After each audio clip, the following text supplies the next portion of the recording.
The stars above Kalis Prime burned cold and distant. Below them, the Coalition fleet hung in a thin defensive line. Ships from 20 different species waited in silence. Most of them were damaged. Many carried scars from battles already lost. The swarm had come again. No one knew exactly where the insect creatures first appeared. One day a quiet mining colony vanished. The next day, entire systems went dark. The swarm did not negotiate. It did not take prisoners. It consumed. Planets became stripped rock. Moons became empty shells. Whole species disappeared in weeks. The Coalition Council met in panic. Old enemies became allies. The tall reptilian Varkas from the Zorath Dominion stood shoulder to shoulder with the floating crystal forms of the Lyra Collective. The acid spitters of Arctur and the blade-limbed hunters of Draxus sent their best ships. Even the slow, armored giants from Torva Prime joined the fight. They still lost ground every day. After the fall of 3 more border worlds, the Council made a decision no one liked. They sent an invitation to the newest members of the galactic community, the humans. Earth had joined the Coalition only 4 years earlier. Most aliens still saw humans as strange, soft creatures who talked too much and fought too little. Their ships looked small. Their weapons seemed primitive. Their soldiers wore cloth uniforms instead of natural armor or energy shields. The Council assigned them observation roles. No one expected much. Captain John Harper stood on the bridge of the cruiser Endurance. He was 38 years old, average height, brown hair starting to show gray at the sides. His eyes were calm, almost bored. Around him, the bridge crew worked quietly. Lieutenant Lisa Monroe checked sensor readings. Ensign Robert Klein adjusted the tactical display. They all knew what waited ahead. "Coalition Command confirms our position," Lisa said. "Secondary sector, grid 9-4. We're support only." John nodded once. Understood. He did not argue. He never argued when orders came down. He simply followed them. The main battle happened far away, bright flashes lighting up the dark between stars. The primary fleet faced the first swarm wave. Zorath battleships charged forward with roaring plasma cannons. Arcturan vessels sprayed walls of green acid. Draxus raiders darted in and out, cutting holes in enemy formations. Humans watched from the side. Then the order changed. "New directive from General Varkas," Lisa reported. "All reserve units moved to reinforce Sector 7. That's us." John turned to his executive officer. "Take us in, slow and steady. Marines, prepare for drop." The Endurance and its 2 escort frigates, Valor and Resolve, broke from the observation line. They moved toward the planet below.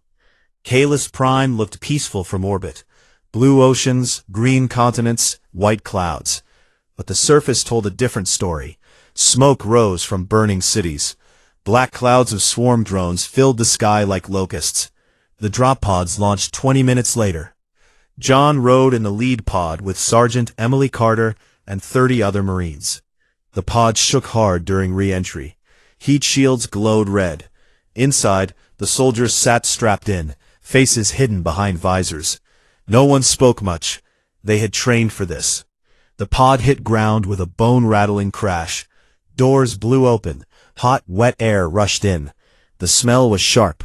Burning metal, rotting plants, and something sour like old blood. They stepped out into hell. The landing zone was a ruined factory district. Broken towers leaned sideways. Streets were full of rubble. In the distance, the main defensive line burned. Coalition troops fought there. Zorath warriors in heavy plate armor, Arcturan squads spitting acid, Draxus hunters moving like shadows. Closer, a mixed unit waited. 10 Zorath stood in a loose line. Each one was over 8 feet tall. Their skin was thick scales the color of wet stone. Long tails ended in bone spikes. Clawed hands held massive chain blades that could cut through steel. Their leader stepped forward, Sergeant Kresh. His left eye was milky white from an old wound. Scars crossed his snout. "You are the humans," Kresh said. His voice sounded like gravel in a metal drum. John removed his helmet. Captain John Harper, 1st Expeditionary Company. Kresh looked down at him. Small, soft, no armor worth the name. Emily Carter, standing beside John, tightened her grip on her rifle. She said nothing.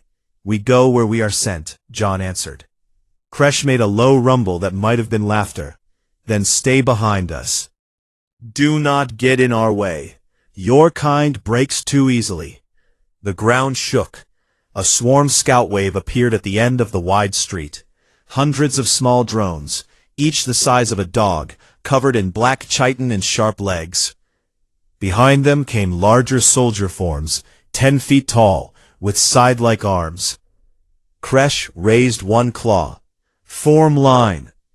The Zorath moved fast for their size. They planted their feet. Chain blades spun up with a scream. Acid spitters from an Arcturus squad joined them, mouths open, dripping green. John turned to his Marines. Fire teams Alpha and Bravo, take the rooftops. Charlie and Delta with me on the ground. Smart rounds only. Aim for joints and eyes. The humans spread out. Some climbed broken walls with grapples. Others knelt behind cover. No shouting, no panic. The swarm charged. Kresh roared and met the first wave head-on. His chain blade tore through 3 drones at once. Another Zorath beside him grabbed a soldier form by the neck and ripped its head clean off. Blood sprayed black and thick. Behind them, human rifles cracked in steady rhythm. Not loud like the Zorath weapons. Sharp, precise pops. Every shot hit something vital. A drone's leg joint exploded. An eye burst. Chitin cracked open. Kresh glanced back once. He saw a human Marine, Private Daniel Hayes, roll under a swinging scythe, come up, and plant a grenade inside the creature's mouth. The explosion showered the street with wet pieces. The Zorath sergeant blinked. The first wave broke. Bodies piled high. The swarm pulled back to regroup. Kresh walked over to John. His chain blade dripped. You shoot well for soft things. John wiped sweat from his face. We practice. Kresh snorted. Practice will not save you when the real ones come. John looked toward the smoke-filled horizon. More swarm were already moving, thousands this time. Larger shapes loomed behind them. Then we keep practicing, he said. The coalition line held for another hour. Humans and Zorath fought side by side.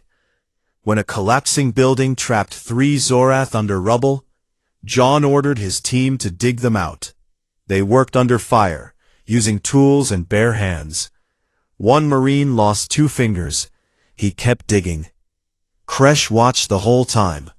When the trapped warriors were free, he said nothing. He only nodded once. Night fell. The sky turned red from burning wrecks in orbit. The ground shook with distant artillery. John sat on a broken wall, drinking water from a canteen. Emily sat beside him. They still think we're weak, she said quietly. John looked at the Zorath warriors cleaning their blades across the street. Kresh stood among them, staring back. Let them think that, John answered, for now. Somewhere far above, the swarm gathered its next wave, hungrier. And on the ground, the small, soft humans waited. The second day on Kalis Prime started with rain. It was not clean rain. Black drops fell from smoke clouds and mixed with ash on the ground. Everything smelled like burning fuel and dead things. The swarm did not sleep. They never stopped. During the night they sent small groups to test the line. Humans and coalition troops took turns watching. No one rested long. John Harper stood in a half-destroyed warehouse that served as their forward command post. Maps glowed on portable screens. Sergeant Emily Carter pointed to a red line on the display. They broke through Sector 12 last night, she said. Zorath pushed them back, but they lost 2 squads. Now the main push is coming straight at us. John looked at the map. The defensive line looked thin. Too thin. Orders? He asked. General Varkas wants every unit in the fight. No reserves. We link up with the Zorath heavy infantry and hold the central hive approach. If that falls, the shield generator is next. John nodded. Gear up, full load, extra ammo for everyone. The Marines moved fast. They checked rifles, loaded grenades, tested scopes. No complaints. They knew what was coming. Outside, the Zorath waited. Sergeant Kresh stood at the front. His armor had fresh cuts. One arm hung a little loose from a bad hit the day before. He still looked ready to kill. You come with us again, Softhide, Kresh said when John approached. We go where the fight is, John answered. Kresh showed teeth. Good. Today the real swarm arrives.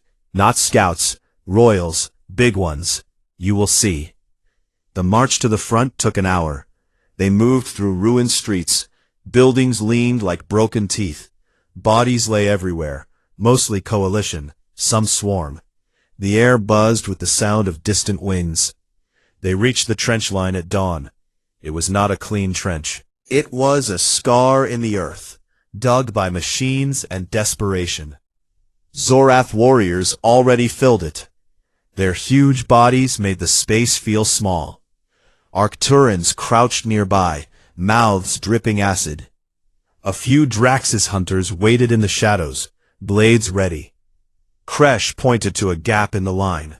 There, you fill that. Do not run when it starts. John led his company into position. They spread out along the trench. Some climbed to higher ground for better shots. Others dug in deeper. Private Daniel Hayes set up a heavy machine gun on a broken wall. His hands moved quick and sure. The ground shook. First came the sound, a low hum that grew into a roar. Then the sky darkened. Millions of swarm drones filled the air. Below them marched soldier forms. Behind those came the bigger ones, broodlords 15 feet tall, covered in thick plates and spines. Kresh roared. The Zorath answered with their own deep calls. Chainblades spun up. Acid hissed. Open fire, John shouted. Human rifles cracked. Not wild shots, controlled bursts. Every round found a weak spot.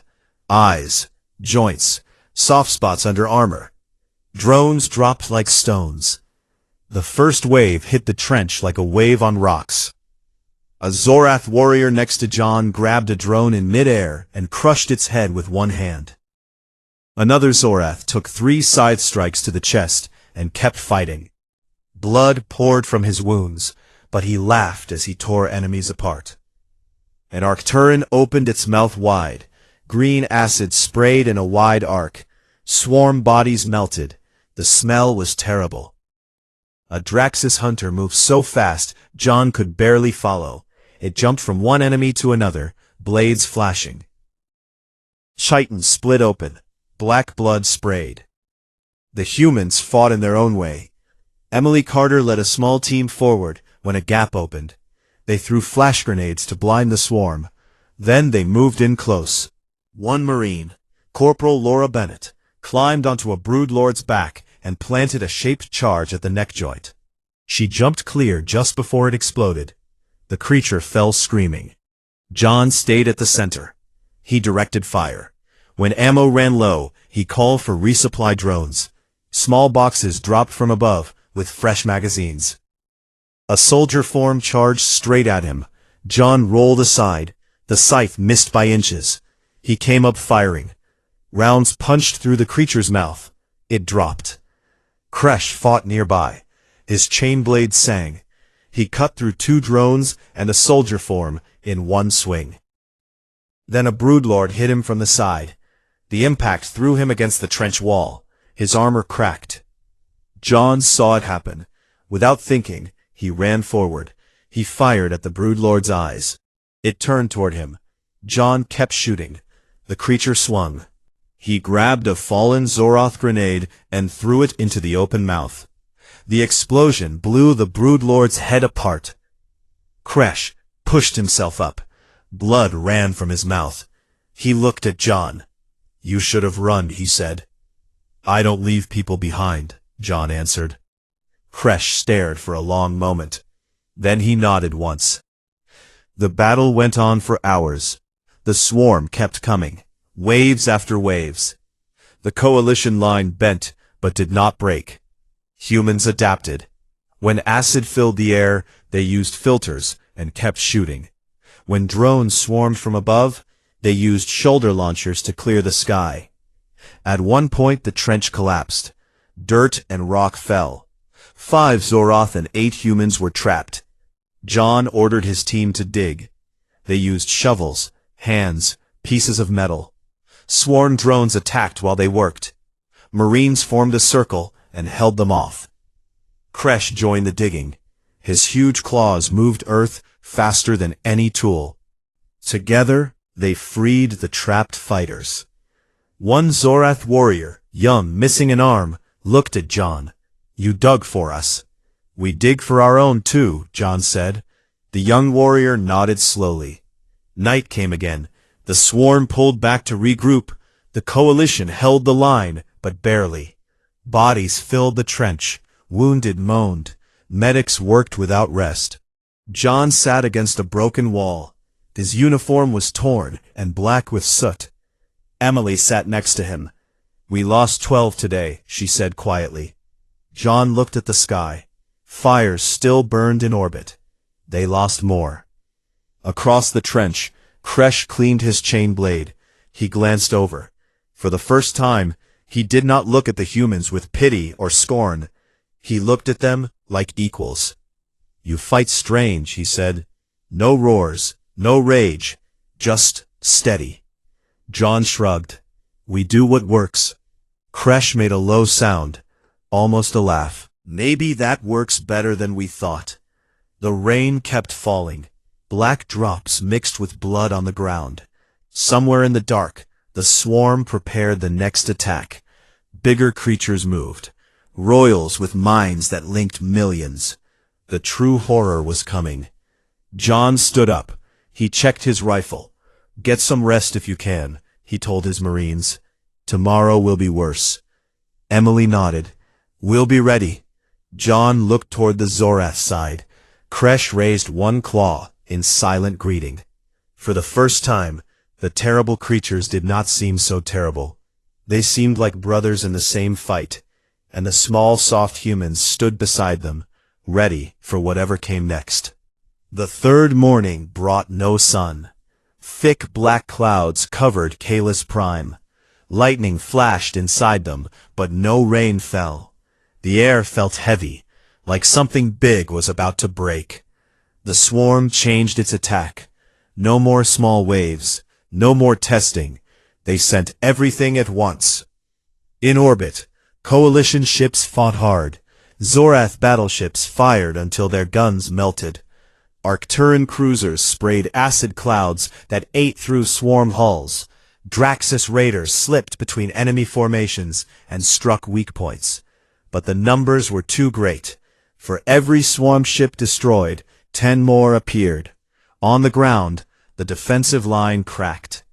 John Harper stood in the forward trench. His Marines held the center. To his left, Zorath warriors roared and swung chain blades. To his right, Arcturans spat acid in wide arcs. Draxus hunters darted through the smoke like ghosts. The first royal cast appeared at noon. They rose from the ruined hive at the edge of the city. Each one stood 30 feet tall, long bodies covered in red-black plates, 6 legs like spears, hands with dozens of glowing eyes. From their backs came long spines that pulsed with blue light. Those spines linked minds across the battlefield. Every drone moved as one perfect machine. The ground shook with each step. Swarm soldiers marched in front like a black tide. Drones filled the sky so thick that daylight turned gray. General Varkas broadcast over every channel. His voice was rough and tired. "All units, fall back to the primary shield generator. This is the last line. Hold it, or we lose the planet." No one argued. The retreat started slow. Zorath covered the rear. They stood in lines and cut down anything that came close. Arcturans laid acid walls to slow the advance. Draxus hunters struck and ran, buying time. Humans moved with them. John kept his company tight. They fired as they fell back. Steady shots, no waste. When a Marine went down, 2 others dragged him. No one left behind. They reached the shield generator complex at dusk. It was a huge dome of white energy in the middle of a wide plaza. Around it stood tall towers that held the power cores. If those fell, the shield died. If the shield died, swarm dropships would land everywhere. The coalition gathered what was left. Less than half the original force. Many walked with limps. Many carried wounded friends. Kresh found John near the main gate. The Zorath sergeant bled from fresh wounds. One horn was broken. His chain blade looked dull from overuse. "You still stand, soft-hide?" Kresh said. "So do you," John answered. Kresh looked at the approaching swarm. The royals moved closer. Drones circled like storms. "We cannot hold," Kresh said quietly. "Not against those." John checked his rifle. The magazine was half full. "Then we make them pay for every step." Kresh made a low sound. Not laughter. Something close to respect. The attack came like thunder. Royals charged first. Their legs struck the ground hard enough to crack stone. Drones dove from above. Soldiers followed in tight groups. Coalition troops opened fire. Plasma bolts, acid streams, chain blades, human railguns, everything they had. A royal reached the outer wall. It raised one leg and smashed down. The wall broke like glass. Zorath warriors rushed in to meet it. They climbed its legs. Claws dug into plates. Chain blades cut at joints. One Zorath reached the head. He drove his blade into an eye. The royal screamed, a sound that hurt the ears. It shook him off. He fell and did not get up. Another royal turned toward the human position. John saw it coming. "Fall back to the inner ring. Use the towers for cover." Marines ran. Some carried wounded. Others stayed to fire. The royal swung its spines. Blue energy lashed out. 3 Marines flew backward. One did not move after he landed. John grabbed a fallen launcher. He aimed at the royal's underbelly, the spot where plates met soft flesh. He fired. The missile struck true. Fire bloomed. The royal staggered. But it kept coming. Kresh fought nearby. He lost his chain blade when a drone tore it away.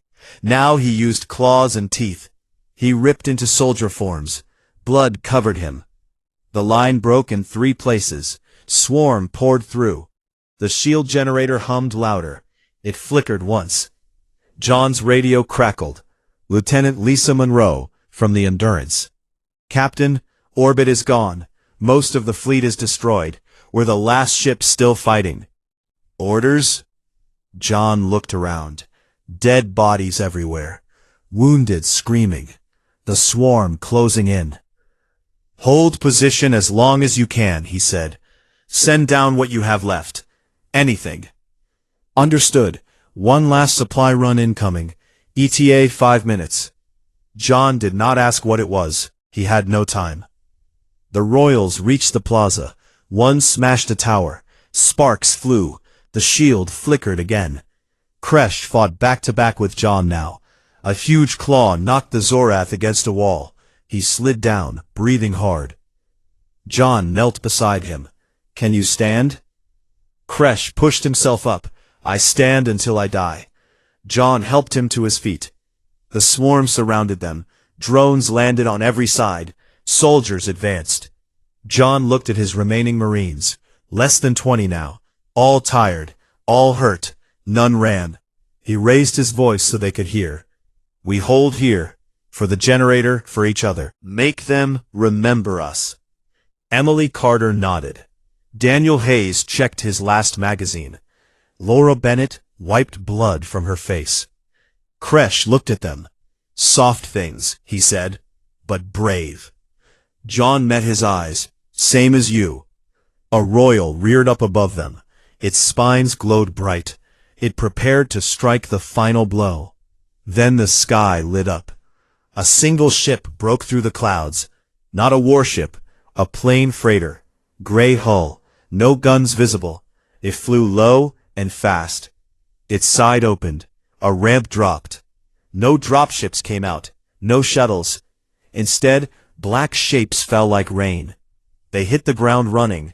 Thousands of them. Humans in sleek black exosuits. Helmets with red visors.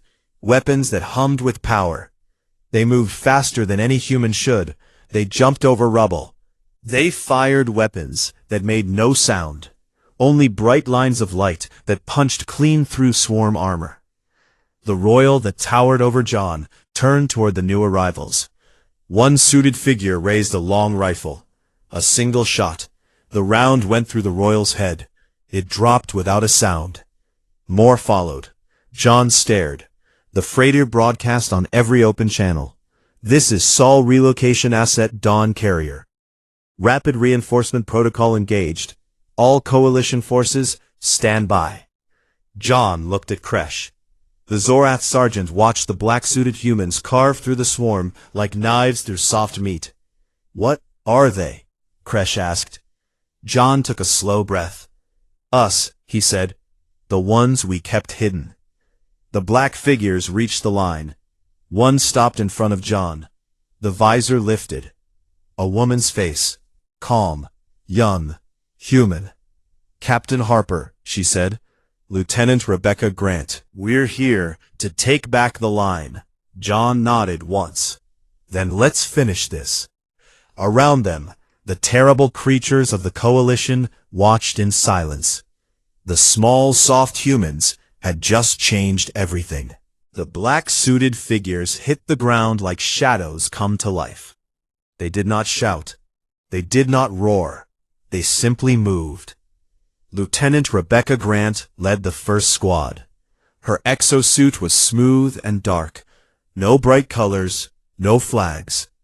The helmet visor glowed faint red. She raised one arm. A thin line of light shot from her wrist weapon. It cut through a swarm drone in mid-air. The pieces fell without sound. More suits landed around the plaza. Hundreds at first, then thousands. They dropped from the freighter in perfect order. Some used small thrusters to slow their fall. Others simply jumped from low height and landed running. The swarm reacted fast. Drones swarmed toward the new threat. Soldier forms charged. One royal cast turned its huge body and raised spines to strike. Rebecca did not slow. She sprinted straight at it. Her suit boosted her speed. She jumped onto a fallen pillar, then leaped higher. Two bright bolts punched into the royal's eye cluster. It screamed and staggered. Another suited human landed beside her.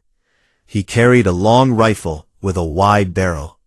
He knelt, aimed, and fired once. A pulse of white energy left the barrel. It struck the royal's chest plate. The plate cracked open like dry earth.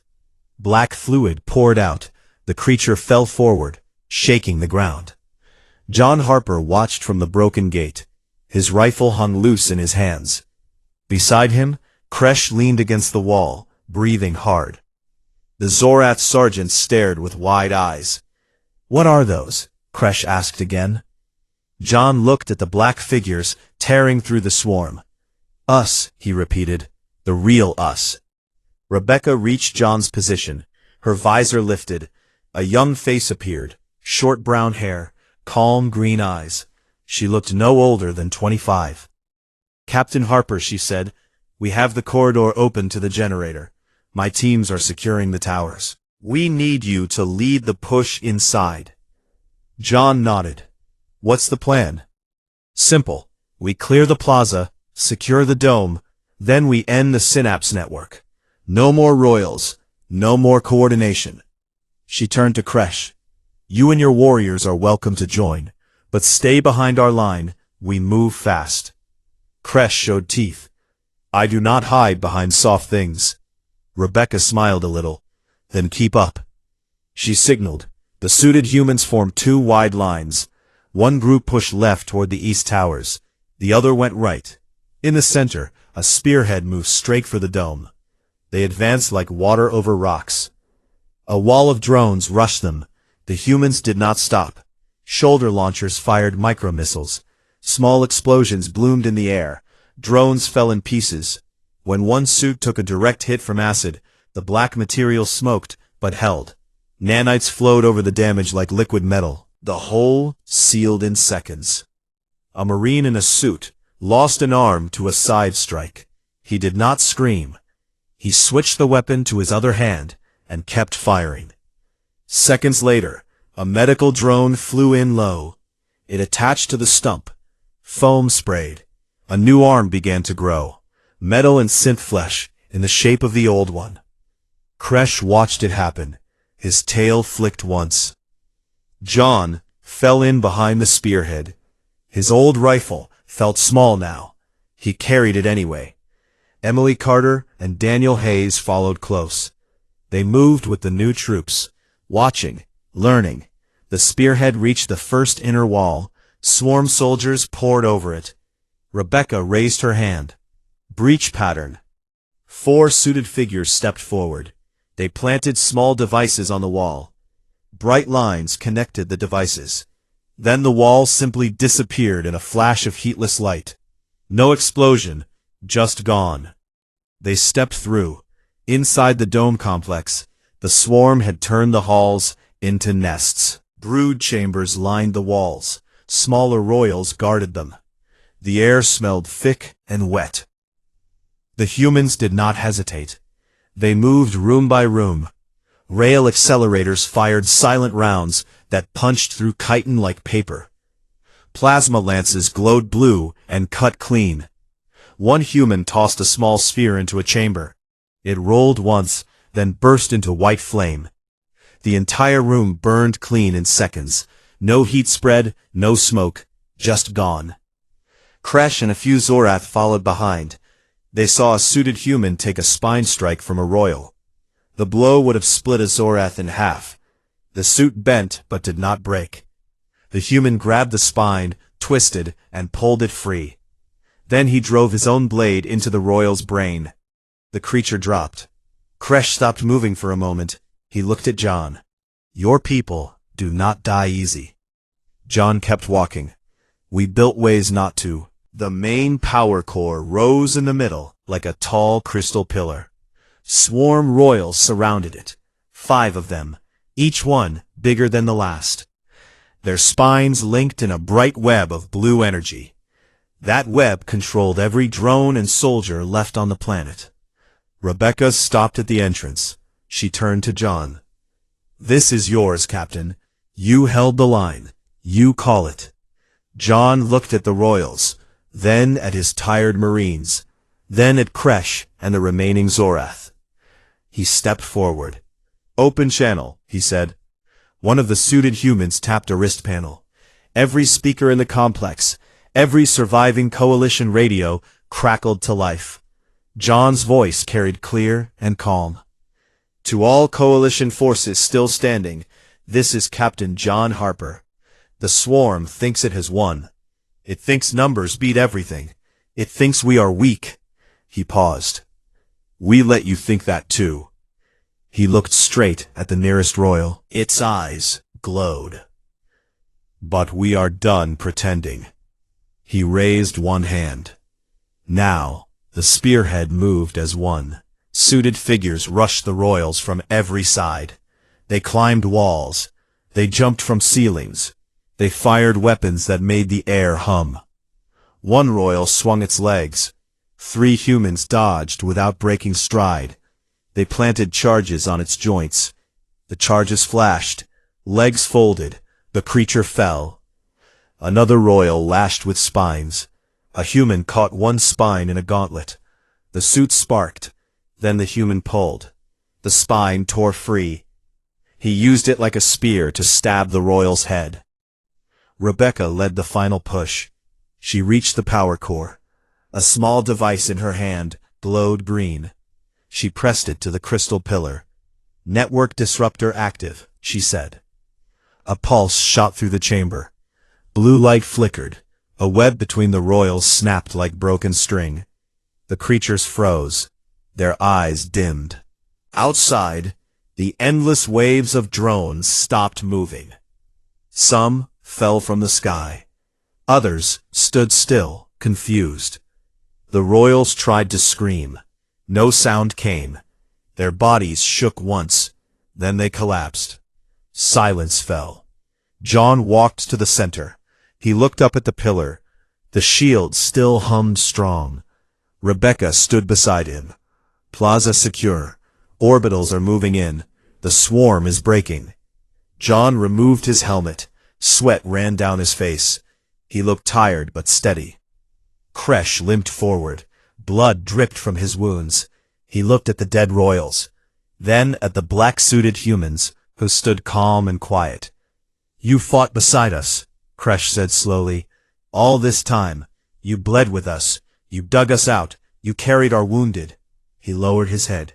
"The first time any Zorath had done so to a human. And then you became this." John met his eyes. "We had to wait," he said, "until you believed we were nothing. Until the swarm believed it too. That was the only way."